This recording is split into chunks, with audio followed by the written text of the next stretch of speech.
Seigneur, toi qui es élevé au-dessus de tout. Nous t'élevons, toi qui règnes au-dessus de tout.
Jésus. Honneur, puissance et louange à toi seul. Tu es digne d'être adoré. Reçois toute la gloire, Seigneur. Zualokumu obogina kemo, Seigneur. Reçois la gloire car tu en es digne. Cela te revient de toi, Seigneur. Alléluia. Tu es saint, Seigneur. Tu es saint, Seigneur. Oh, oh, tout puissant. Tu es saint, Seigneur. Tu es digne de gloire et d'honneur. Nul n'est comparable à toi, Jésus. Nul n'est semblable à toi, Seigneur. Personne ne peut t'égaler.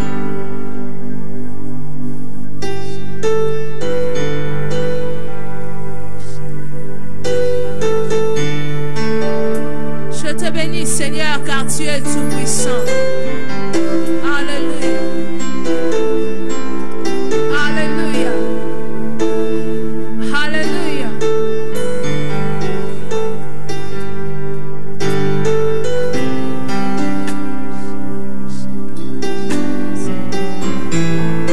Tu es le Dieu qui mérite d'être adoré. Ce soir, nous élevons celui qui est saint, celui qui règne à jamais. Alléluia, Jésus. Alléluia. Alléluia. Tu fus avant que tout soit. Toutes choses ont été créées par toi et pour toi.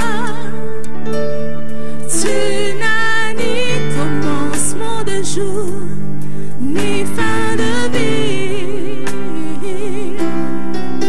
Je t'adorerai devant ton trône à jamais. Je t'adorerai devant ton trône à jamais. Je t'adorerai devant ton trône à jamais.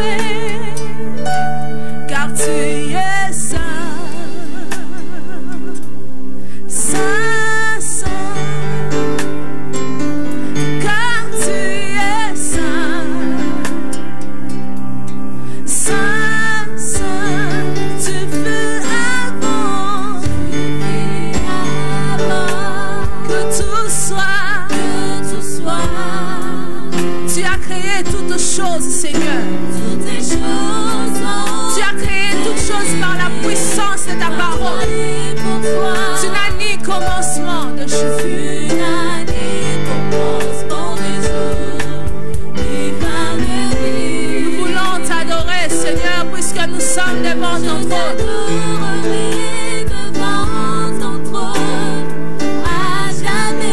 Puisque nous nous approchons devant ta face, Seigneur, oh Dieu, nous voulons dire que nous t'adorerons à jamais.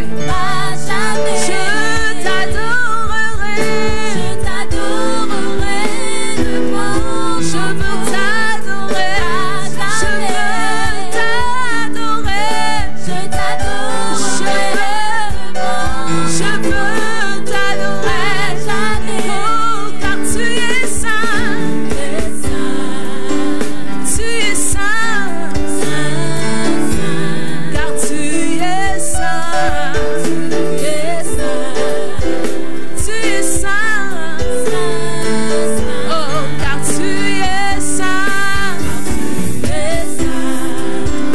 Tu es saint. Oh, car tu es saint. Oh, tu es saint. Oh, car tu es saint. Oui, car tu es saint. Oh, Jésus est saint. Le Très-Haut est saint. Oh, car tu es saint. Oui, tu es saint. Yo, mon saint. Oh, saint, yes, mon saint. Oh, mon saint, yes, mon saint. Hazali, mon saint. Yes, yo, mon saint. Yes, mon saint. Oh, yes, mon saint.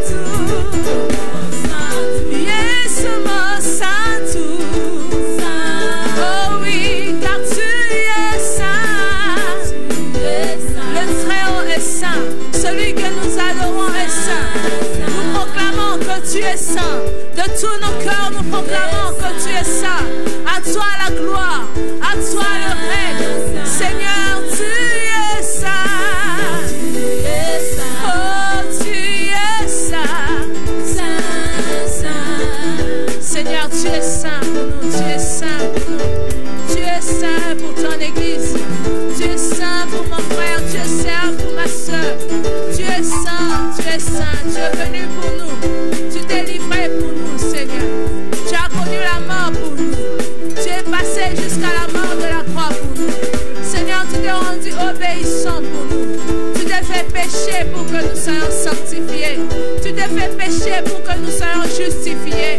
Tu t'es fait pécher, tu es mort à notre place, Seigneur. Et tu es ressuscité, tu as glorifié ton église. Tu as glorifié tes enfants, Seigneur. Nous te bénissons car tu es saint. Nous te bénissons, toi le saint, le puissant de Jacob. Alléluia. À toi la gloire, à toi la gloire, à toi la gloire. Tu es saint, Seigneur. Tu es saint, Seigneur. Alléluia. Tu es saint, Seigneur. Alléluia. Tu es saint. Tu es saint. Saint, saint. Oui, tu es saint. Saint, saint. Tu es saint. Tu es saint, Seigneur. Saint, saint. Tu es saint. Tu es saint. Nous contemplons ta grandeur ce soir. Saint, saint. Oh, tu es saint. Tu es saint. Nous contemplons ta majesté, Seigneur. Saint, saint. Oh, tu es saint. Tu es saint. Nous contemplons ta grandeur, Seigneur. Saint, saint. Nous contemplons la profondeur de ton amour, car tu es saint. Nous contemplons la profondeur de ta bonté. Nous contemplons, Seigneur, combien tu es fidèle et tu es saint. Tu es saint. Saint, saint. Te contemplons, Seigneur, car tu es saint. Tu es saint.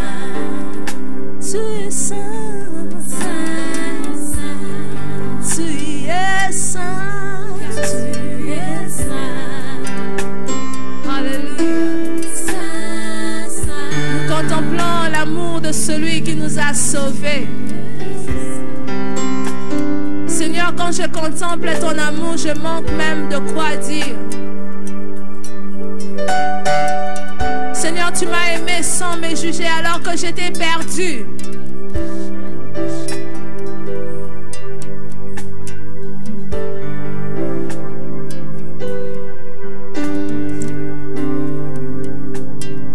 Alors que nous étions perdus, Seigneur, tu es venu, tu as donné ta vie.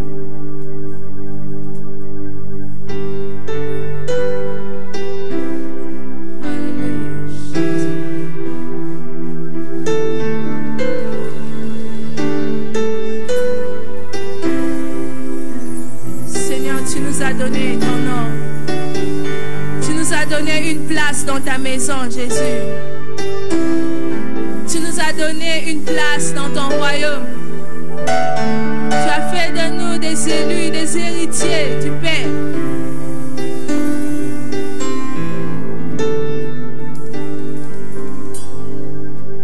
Alors que, Seigneur, nous étions errants, chacun suivait sa propre voie, tu es venu vers nous. Tu nous as pris, Seigneur, sans considérer le fait que nous nous étions égarés de par nous-mêmes.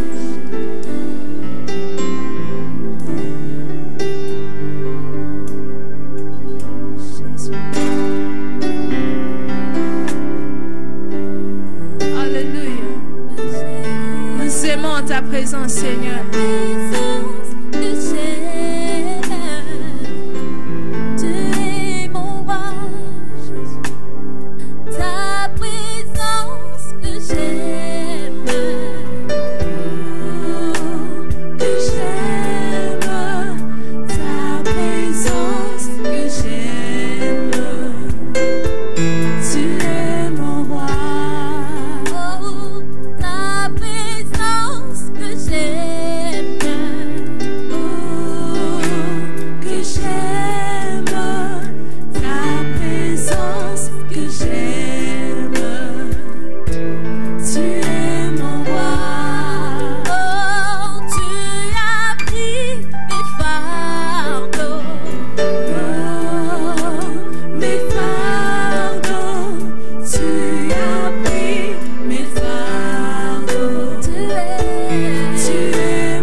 Nous acclamons celui qui nous a sauvés. Alléluia.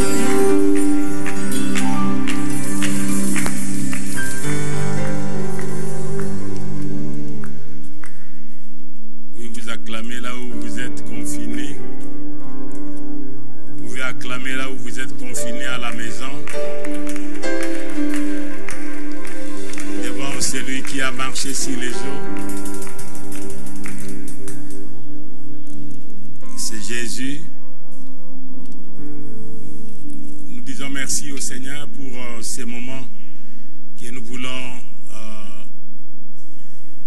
communiquer une pensée du Seigneur qui nous donne et qui nous a déjà donné depuis un bout de temps. Nous parlons sur comment survivre au milieu, comment survivre dans un monde hostile et oppressant. Parce que Dieu a commencé avec nous une œuvre. Bien entendu, il va l'achever, mais entre l'achèvement et le commencement, nous vivons dans un monde. Le Seigneur a dit, vous êtes dans le monde, mais vous n'êtes pas du monde.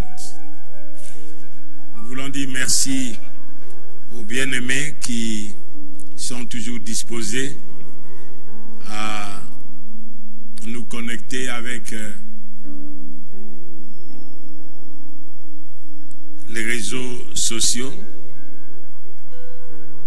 Et merci pour le travail que vous êtes en train de faire pour l'amélioration des conditions du travail et des ministères. Nous disons merci aussi au Seigneur pour l'union musicale qui accompagne pour que, vous savez, Élisée ne pouvait pas prophétiser avant qu'il ne prophétise. Il a fallu qu'un musicien joue. Je crois que son inspiration venait de l'adoration d'un musicien qui pouvait jouer. Prenez le livre d'Esther tout entier. Vous savez, le livre d'Esther tout entier, nous le prenons pourquoi? Parce que les prédicateurs trouvent compliqué. Si vous voulez comprendre le livre d'Esther, nous pouvons lire des premiers chapitres jusqu'au dernier chapitre 10. Et c'est très long. Et la masse ne peut pas attendre cela. Ils veulent des séquences. Or, le livre d'Esther, c'est une histoire. Et nous ne parlons pas seulement d'Esther, mais nous parlons de toutes les possibilités de Dieu que Dieu a mis en place pour l'accomplissement de ses desseins. Tout à l'heure, là, avant de venir, je méditais le livre de Job qui a parlé d'une pensée dans Job 28, 38. Job a dit quelque part que Dieu a mis des lois que lui-même veille sur ces lois pour leur accomplissement. Il est dit celle-ci, Job 38, verset 33, « Connais-tu les lois du ciel? Règles-tu son pouvoir sur la terre ?» C'est-à-dire le ciel a ses règles, a ses lois. Et comment régler le pouvoir de ces lois sur la terre pour que Dieu se manifeste sur la terre. Quand j'ai lu ça, j'ai dit waouh. Ici, c'est la réponse de l'Éternel lui-même à Job au travers des questionnements de sa situation, et Dieu lui parle dès le premier verset de ce chapitre 38. L'Éternel répondit à Job du milieu même de la tempête, c'est-à-dire au milieu de l'épreuve, au milieu d'une situation compliquée, l'Éternel le répond. C'est pour nous dire, frères et sœurs, que Dieu peut nous répondre au milieu même des situations difficiles, au milieu des épreuves, lorsque nous fermons nos oreilles. Oui, nous voyons, nous sommes là, au milieu des événements, au milieu des épreuves, comme nous les voyons à la télévision, dans les réseaux sociaux. Ce sont des choses qui peuvent nous troubler, qui créent des tempêtes dans nos pensées. Où est-ce que nous allons? Dieu est capable de nous parler au milieu de cette tempête-là. Dieu a parlé à Job au milieu des tempêtes et dit, qui es-tu? Qui est celui qui obscurcit mes desseins par les discours sans intelligence? Obscurcir le dessein de Dieu. Qui peut obscurcir le dessein de Dieu? Hier, je suivais le docteur Mas Manoro et quand il parlait des saisons de temps et comment vivre, comment survivre au milieu de tous ces changements qui se passent dans le monde, il a déclaré que dans ce monde, il n'y a rien de permanent. Tout est passager. Celui qui est permanent, celui qui reste éternel, c'est Dieu lui-même. Même les saisons ne durent pas pour l'éternité. C'est Dieu qui est éternel. C'est pourquoi Dieu a dit dans le livre de Genèse que pendant que les cieux et la terre subsisteront, il y aura toujours le froid, la chaleur, les pluies, les neiges, le printemps, l'hiver. Ce sont des saisons. Ce n'est pas permanent. Il a créé le temps. Il a créé aussi toutes ces choses. Mais ils ne sont pas permanents. Même une crise n'est pas permanente. Une crise peut être là, mais pour un temps, lorsque nous savons, par la grâce de Dieu, lorsque nous nous approchons de Dieu, qui est permanent, qui connaît toutes choses, il peut nous guider. C'est le livre d'Esther. Vous ne trouvez pas le nom de Dieu dedans. Et nous voyons Dieu qui est en train d'orchestrer tout ce qui se passe. Même des choses mauvaises qui se passent. La première chose que nous devons voir, c'est ce que nous voulons parler. Qui peut obscurcir les desseins de Dieu? Nous vivons dans un monde obscur, dans un monde hostile. Il y a deux mondes, le monde visible et le monde invisible, le naturel et le surnaturel.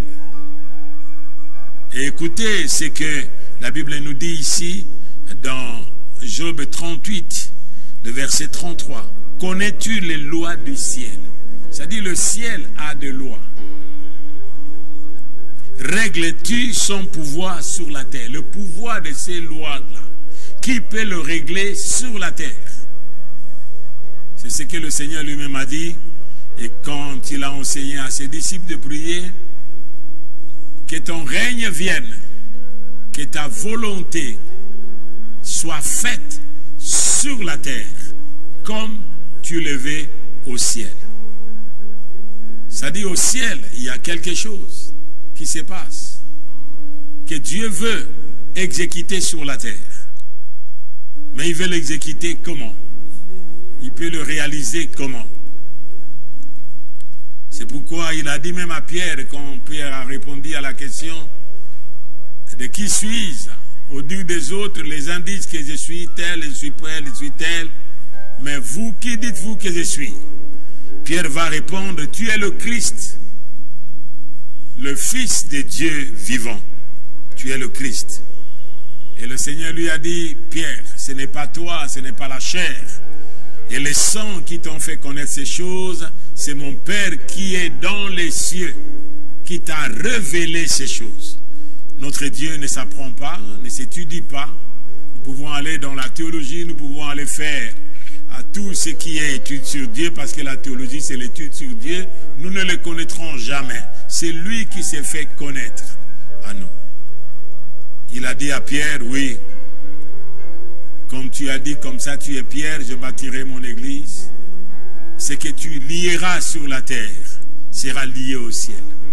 Et ce que tu délieras sur la terre sera délié au ciel.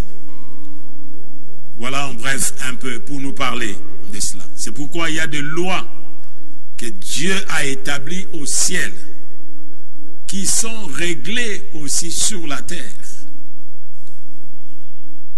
Règles-tu le pouvoir de ces lois sur la terre? Qui est capable de régler le pouvoir de ces lois sur la terre? Est-ce que nous sommes capables de diriger Dieu? C'est pourquoi nous voyons même dans nos prières, il arrive des fois où nous faisons des choses comme des gens sans intelligence. Nos prières n'influencent pas Dieu si ce n'est pas selon les desseins de Dieu. Et Dieu ne répond pas à notre apitoiement de notre sort, de tout ce que nous connaissons à nos larmes, mais Dieu répond lorsque nous agissons selon ses lois, lorsque nous agissons selon ses principes. C'est là que Dieu intervient. Il y a des lois. Il y a des lois, même sur la terre. Il va dire, au verset 10e de ce même chapitre 38, il dit à la mer, il dit, qui a fermé la mer avec les portes quand elle s'élança du sein maternel, quand je fis la nuée sans vêtements et l'obscurité s'élance, quand je lui imposai ma loi et que je lui mis des barrières et des portes, quand j'ai dit, il a dit à la mer, tu viendras jusqu'ici et tu n'iras pas au-delà. Ici s'arrête l'orgueil de tes flots. Waouh! Ici s'arrête l'orgueil de tes flots. La mer que nous avons ici, même l'océan, il y a des flots, ce sont ceux qui sont à banane, même tout et tout, ce n'est pas toute la ville des bananes. Ce n'est même pas quand vous êtes à la hauteur, au plateau de Kituna, là que vous pouvez entendre. Vous voyez la mer, mais vous n'entendez pas. Ce sont ceux qui sont autour. Dieu lui a donné de limites. C'est pour nous dire, frères et sœurs, que chaque crise, chaque preuve a une limite. Dieu a donné des limites, même à l'ennemi. Quand tu l'as demandé à Job, Job t'aime parce que tu lui as donné ça, tu lui as donné ça. Essaie de lui ôter toutes ces choses, Job te maudira en face. Job, des choses se sont passées dans sa vie, autour de lui, au milieu de sa famille, de ses enfants, de ses biens qu'il avait. Et les gens pouvaient croire, même ses propres amis. Et souvent nous avons des amis qui viennent pleurer avec nous lorsque nous traversons des épreuves. À un certain moment, il y a des spéculations. Ils ont commencé à spéculer. Est-ce qu'un homme de bien, est-ce qu'un homme qui est intègre peut souffrir comme il souffrait la Job? Moi, ils ne savaient pas qu'il y avait une lutte entre les deux lois. Oui, les lois qui sont au ciel, qui cherchaient l'exécution sur la terre. Dieu voit Job intègre, mais l'ennemi vient insinuer quelque chose pour dire pourquoi.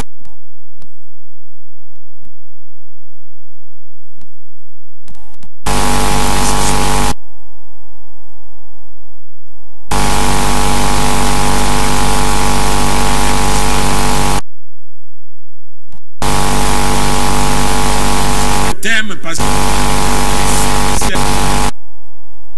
le diable n'avait pas le pouvoir d'ôter à Job même le bien qu'il avait, même les enfants qu'il avait, même la richesse qu'il avait, même la vie de Job n'était pas entre les mains de l'ennemi.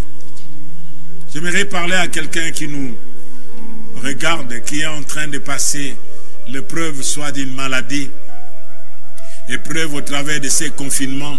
Il y a ceux-là qui se sont rendus malades parce qu'ils ne sont pas habitués à rester à un endroit, et ils sont devenus amers, malades. Là que vous êtes, frères, Ce temps doit être un temps que nous profitons pour que Dieu circoncise nos oreilles, pour que nous puissions écouter à la manière des disciples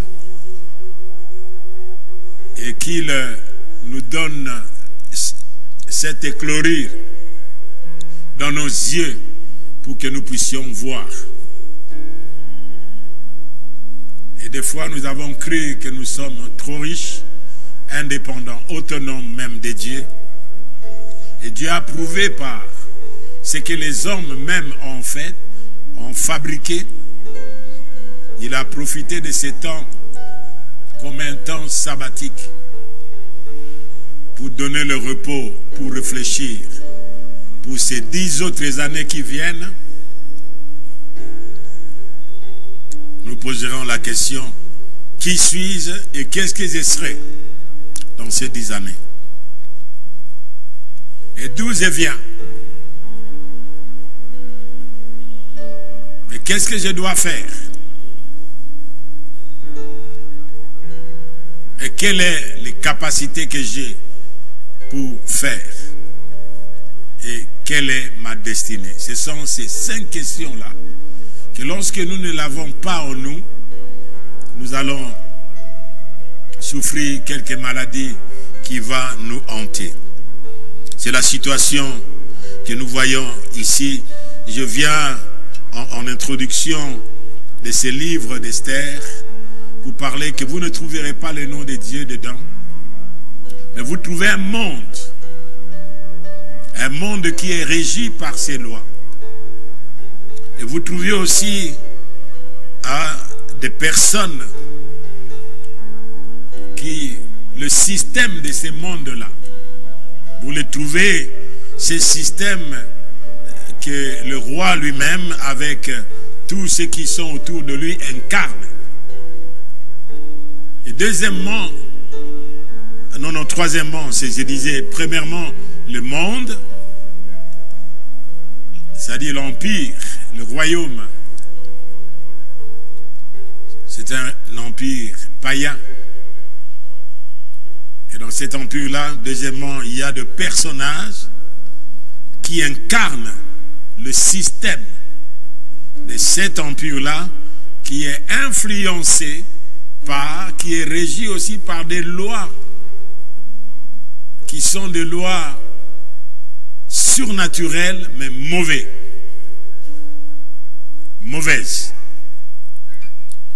Des lois mauvaises et des lois de nuisance. Et puis de l'autre côté, nous trouvons dans cette même nation, dans ce même monde, il y avait une race. Et qu'on voulait exterminer cette race-là par ces systèmes.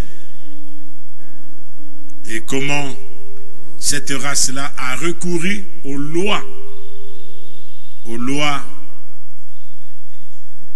qui sont régies par Dieu au ciel. Et les résultats, c'est ce que nous voyons à la fin, c'est seulement ce que Dieu a apporté. Voilà, premièrement, nous avons parlé du monde naturel, païen, dans lequel vivait le peuple de Dieu. Nous vivons dans le monde, nous sommes dans le monde, mais nous ne sommes pas du monde.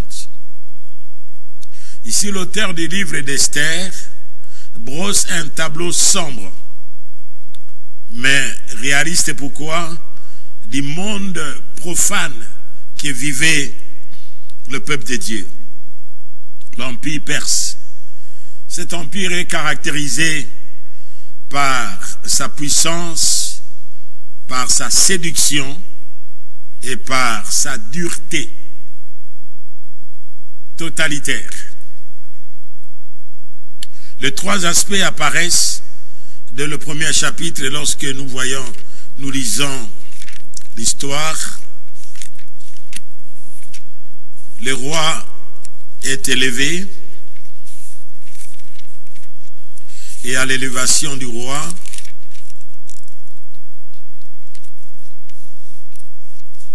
son empire venait jusqu'en Afrique. Ça allait jusqu'en Asie, en Inde. Il est dit c'était au temps d'Assuérus, de cet Assuérus qui régnait depuis l'Inde jusqu'en Éthiopie. 627 provinces. Voilà l'étendue de son empire.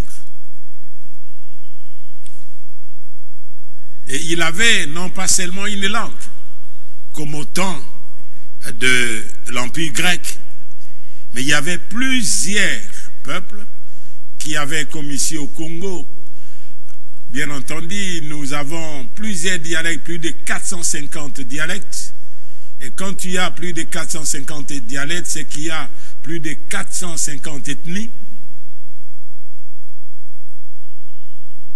Et au travers de ces ethnies-là, il faut écrire. C'est pourquoi on a réduit les 4 langues nationales et la langue officielle qui est le français. Mais dans l'empire du roi, il y avait ce grand empire qui touche même l'Afrique. Et la Bible nous dit que ces 3 aspects caractérisent, c'est-à-dire la puissance, la séduction et la dureté. Nous le voyons au premier chapitre, l'étendue de son empire. Et la Bible nous dit que la 3e année de son règne, il fit un festin. Voilà.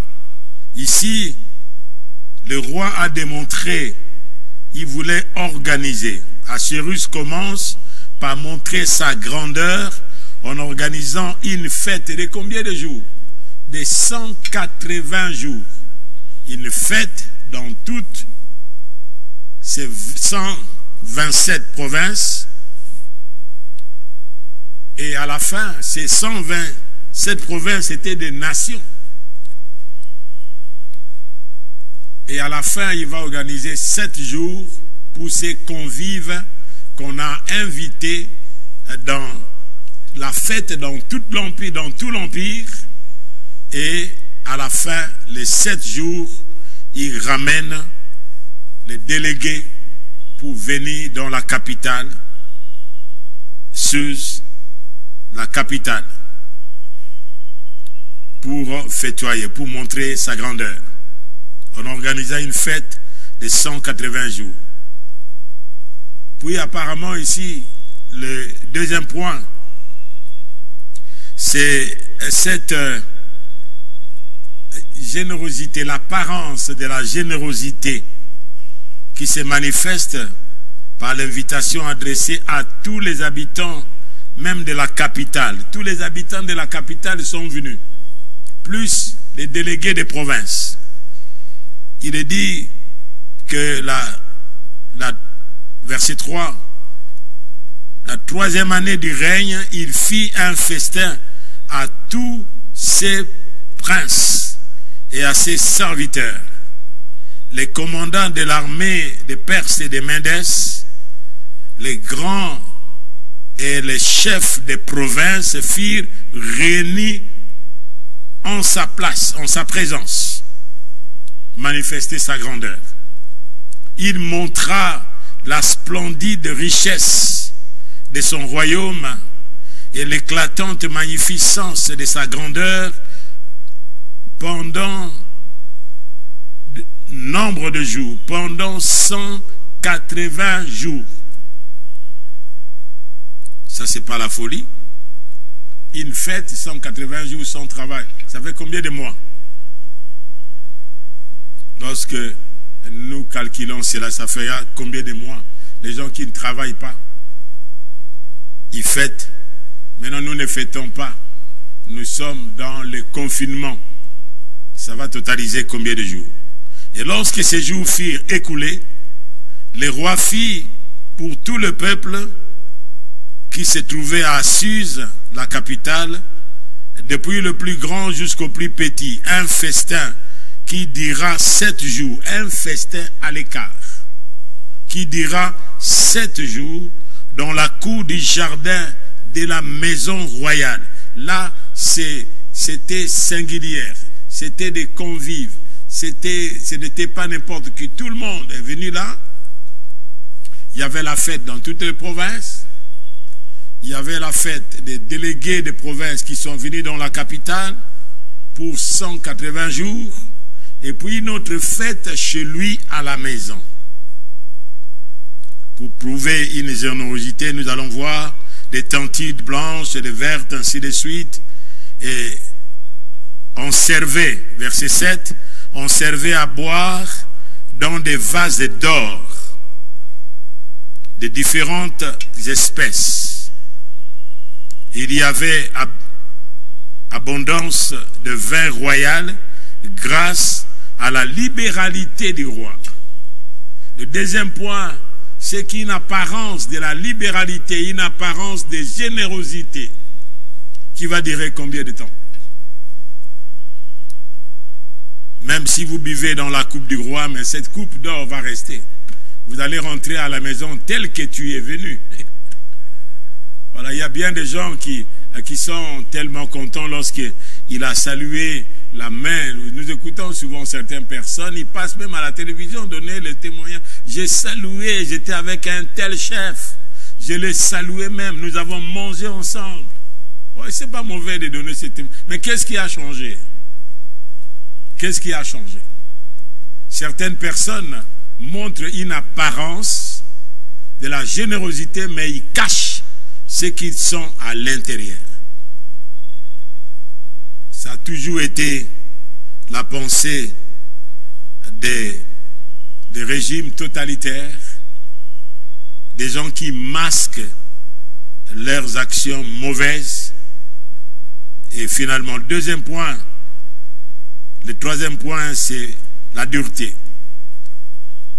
La dureté du royaume transparaît au travers du rejet de Vachi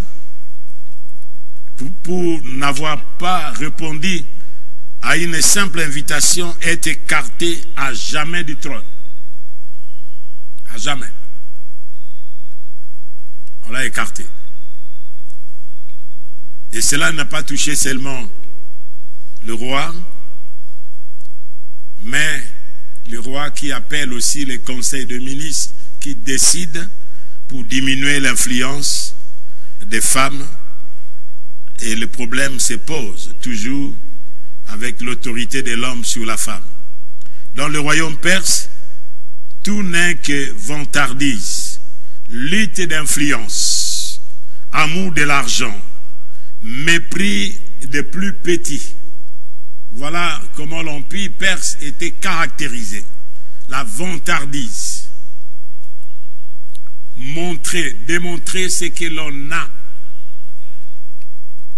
Parce qu'on est devenu tel. La lutte d'influence que nous allons voir dans la personne même d'Aman.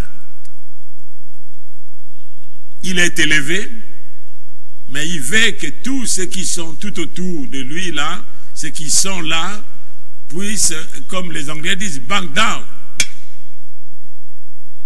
Fléchir leurs genoux devant lui. Amour de l'argent.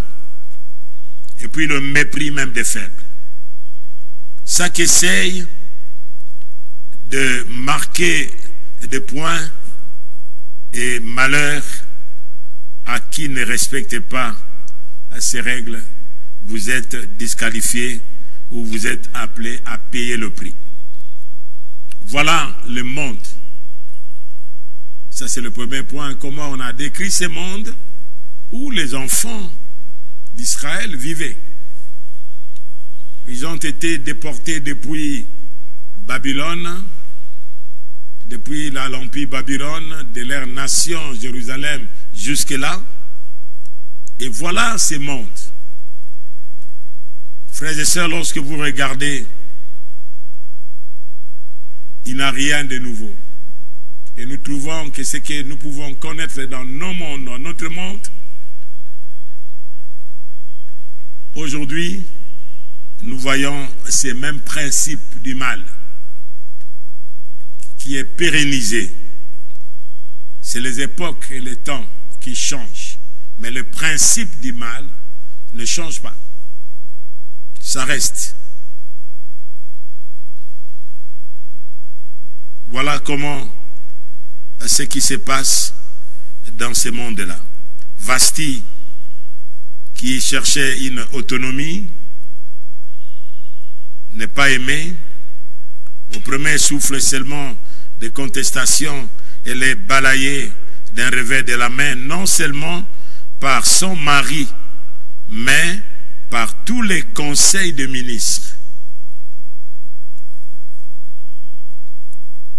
Memoukan dirige ça, les conseillers. Vous savez, il y a certaines choses qu'il faut faire avec sa conscience, avec la vision que l'on a, avec le but que vous savez que je suis en train d'aller dans le but de Dieu. Ce n'est pas mauvais d'écouter les conseils, mais il est bien aussi de savoir que ces conseils peuvent vous amener. Il avait auprès de lui les gens qu'on a nommés, les ministres, mais il y avait un parmi les égaux qui avait une influence. Une influence auprès du roi. Quand vous commencez à partir du verset 14, ce sont le nom de ceux qui étaient là. Et verset 15 nous dit, quelle loi, dit-il, faudrait-il appliquer à la reine Vashti pour n'avoir point exécuté ce que le roi Assuérus lui a ordonné par les iniques? Il veut faire leur loi à eux. La loi de Dieu est qu'il a fait l'homme et la femme à son image et à sa ressemblance. Selon Dieu, il les a bénis tous.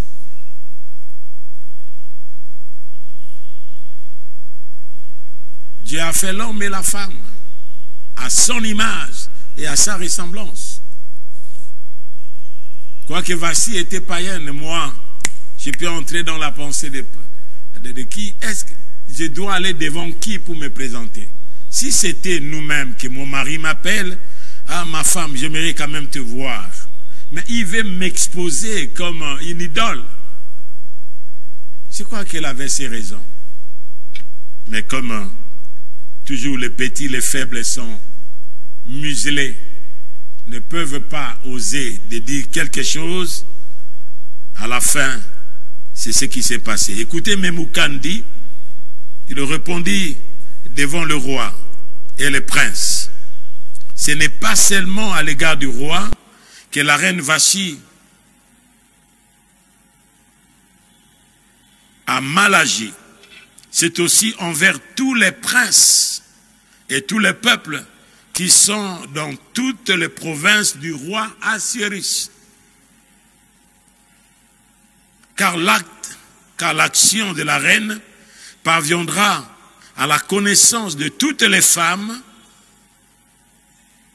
et les portera à mépriser leur mari. Regardez là où il est allé. Il généralise les choses. Et elles diront, le roi Assuérus avait ordonné qu'on amena en sa présence la reine Vashti, et elle n'y est pas allée.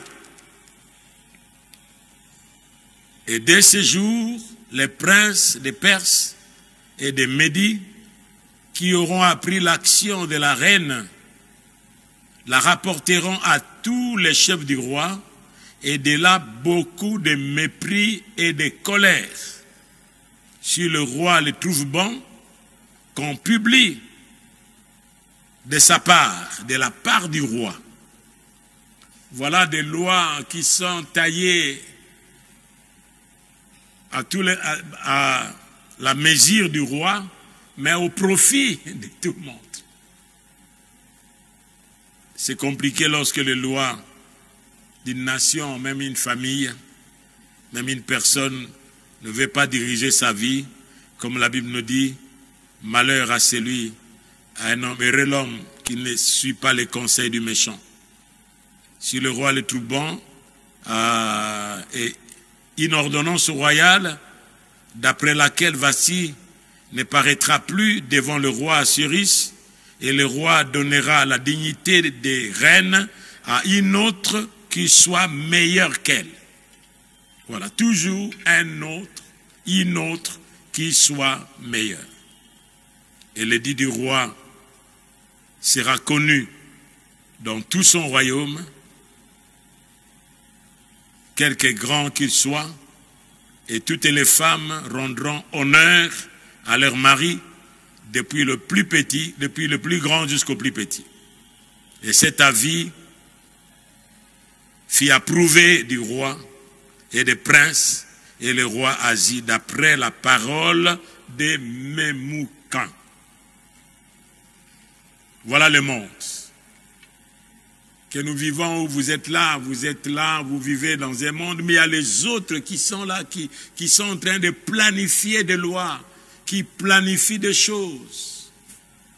Quand nous sommes ici, avec ce qui se passe, même concernant nos santé, Dieu lui-même qui n'est pas allé jusqu'à toucher à la liberté, à la libre arbitre qu'il a donné à l'homme. Il y a des hommes aujourd'hui qui veulent toucher à la liberté des hommes. Nous ne disons pas le libertinage, mais Dieu a donné à l'homme une conscience et une liberté de choix, libre choix, qu'il doit faire. Mais le monde veut aujourd'hui, bien-aimés, frères et sœurs, avec leurs lois, dans leurs conseils où ils sont, ils veulent qu'il y ait des lois qui nous restreignent notre liberté que Dieu lui-même nous a donnée. Voilà le monde. Ce soir, nous pouvons limiter là. Seulement en décrivant ce monde où nous sommes, frères et sœurs, lorsque vous faites les parallélismes, et je méditais les livres d'Esther, de bout en bout encore, il y a toujours quelque chose qui revient, des nouvelles, de nouveau, dans notre cœur et dans notre pensée. Que le Seigneur nous bénisse là que nous sommes. Voilà le monde où l'histoire d'Esther, lorsque vous lisez, vous allez voir le monde où le roi, parce qu'il a des conseillers dans ce monde, même dans l'église aussi. En tant que serviteur de Dieu, on ne peut pas manquer de frères qui sont autour de nous, comme des collaborateurs, comme des comités. Nous avons les comités, nous avons les autres qui sont là, ce n'est pas mauvais. Ça doit se faire dans les sociétés, c'est la même chose. Il faut avoir des personnes. Mais lorsque l'esprit qui anime les gens ne sont pas le même, il y a des motivations égoïstes dans le cœur, la pensée de la grandeur, la pensée de se faire voir d'honneur au lieu de donner gloire à Dieu, ça crée des abus et bien de choses se passent. Voilà, frères et sœurs, pour aujourd'hui.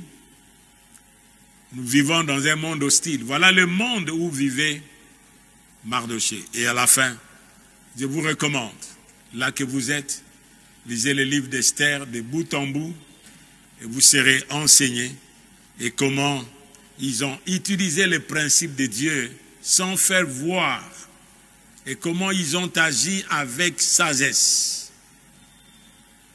avec discrétion.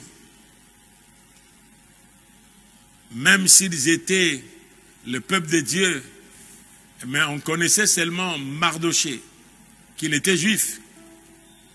Aman l'a connu. Mais Aman avait oublié qu'Esther, qui est devenue reine, était aussi juive. Et qu'elle va être aussi influencée par les principes de ses lois, de sa nation. Et comment il y a eu le revers de vapeur, comment le Seigneur lui-même a préparé des choses. Que le Seigneur vous bénisse et qu'il nous accorde ses grâces.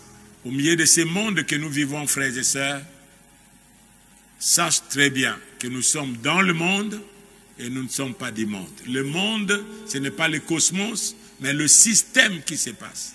Lorsque nous, en tant qu'enfants de Dieu, nous ne travaillons pas selon les lois comme nous venons de lire, des lois du ciel,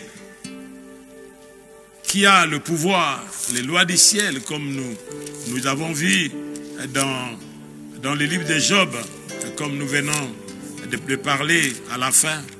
Ces lois du ciel, ces lois que Dieu lui-même a mis par écrit dans sa parole, nous devons les obéir. Et comme il a promis dans le livre de Josué 1, que ce livre de la loi ne s'éloigne pas, point de toi, parce que votre succès en dépend. Connais-tu les lois du ciel? Règles-tu son pouvoir sur la terre? Oui, nous pouvons régler le pouvoir de la loi, des lois du ciel sur la terre par l'obéissance et la soumission à ces lois-là. Et le reste, comme la Bible nous dit, soumettez-vous à Dieu et résistez au diable. Ça commence par la soumission d'abord, par l'obéissance et la résistance après. Ça ne commence pas par la résistance. Souvent nous commençons, oh non, non, il faut que les enfants de Dieu sortent dans la rue, qu'ils marchent, qu'ils fassent ceci. On peut marcher contre telle autre chose. Ça changera quoi? Oui, on peut dire des choses, on peut passer dans les débats télévisés, ainsi de suite. Ça changera quoi? Mais il y a des principes que Dieu lui-même a érigés, qui peut changer des choses. Parce que c'est celui qui tient le cœur des hommes entre ses mains et qui peut les incliner de tous côtés où il veut. C'est lui qui est capable. Et lorsque nous marchons selon ces principes, le Seigneur lui-même nous donnera du succès et de la victoire. Que le nom du Seigneur soit béni. Notre Dieu et notre Père, nous voulons prier pour vous, frères, vous qui êtes là, avec des questions sans réponse. Peut-être vous êtes en train de passer une situation difficile au travers de ces confinements. Et que cela soit une occasion de révélation. Que cela soit une occasion de nous soumettre, de nous humilier, de nous repentir. Et d'abandonner notre orgueil. De revenir à Dieu. De tout notre cœur. Parce que Dieu a un projet. C'est Dieu qui connaît le projet qu'il a formé sur vous, sur nous, sur son peuple, sur sa nation, sur sa création. Le Dieu lui-même qui a formé ces projets, il le réalisera. Et les projets des hommes échoueront. Dieu d'ailleurs se rira du méchant parce qu'il connaît sa fin. Ne vous aigrissez pas dans votre cœur. Recommandons notre sort à l'Éternel. Comme Esther, Mardoché, le peuple. Et la fin de l'histoire, c'est autre chose. Père Céleste, nous te bénissons. Nous te rendons gloire et grâce. C'est toi qui es le maître de l'histoire. Tu es le commencement de l'histoire et tu es aussi la fin de l'histoire. Tu es éternel, tu es entré dans le temps pour commencer un temps et ce temps qui aura son achèvement. Bien des choses qui se passent, des changements, des épreuves, des circonstances, les pandémies et tout ce que nous voyons comme des conflits à cause de l'orgueil de l'homme qui se croit puissant et qui a des apparences de la piété, de la générosité, mais qui cache la méchanceté derrière ses actions lorsque cela paraît, lorsque cela se manifeste à l'encontre de ces principes, de ces systèmes qu'il a érigés. Père Céleste, donne-nous la sagesse, donne-nous la force, donne-nous l'intelligence et fais-nous grâce que nous discernions, comme ta parole nous dit, reconnaissez l'Éternel si toutes tes voies, et il aplanira. Il aplanira tes voies. Nous voulons te reconnaître dans chaque circonstance, dans chaque événement, dans chaque crise. Nous voulons reconnaître ta présence et agir selon tes lois. Au nom de Jésus-Christ. Amen.